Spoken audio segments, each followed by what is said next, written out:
Bonsoir chers étudiants, chers élèves. Dans cette vidéo, nous allons parler du champ lexical. On commence d'abord par une petite définition. Le champ lexical, le champ lexical, c'est l'ensemble des mots, expressions et termes qui, par leur sens dénoté ou bien connoté, c'est-à-dire dénoté, c'est-à-dire le sens premier, le sens qu'on le trouve dans le dictionnaire, le sens connoté, c'est-à-dire le sens qu'on le déduit, qu'on le comprend à partir d'un contexte, c'est le sens imagé. Ces mots et ces expressions se rattachent au même domaine, c'est-à-dire appartiennent, qui sont relatifs au même domaine, un domaine particulier. Par exemple, je vous donne un domaine, par exemple, les études, c'est un domaine, la mort, c'est un domaine particulier, ainsi de suite. Parfois, on trouve des champs lexicaux qui sont fondamentaux, apparaissent fréquemment dans les textes. Ces réseaux lexicaux révèlent les intentions de l'auteur. Un champ lexical ou bien un réseau lexical, on dit un champ lexical ou bien un réseau lexical, c'est la même chose.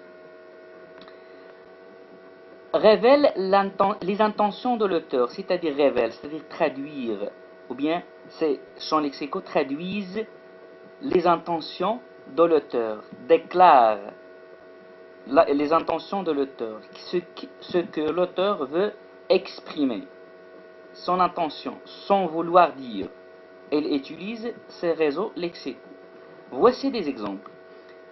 Les cinq sens, ça c'est un domaine, les cinq sens. On a la vue, l'ouïe, le goût, l'odorat, le toucher. Alors, ces cinq sens appartiennent au domaine des cinq sens. Par exemple, je vous donne un exemple.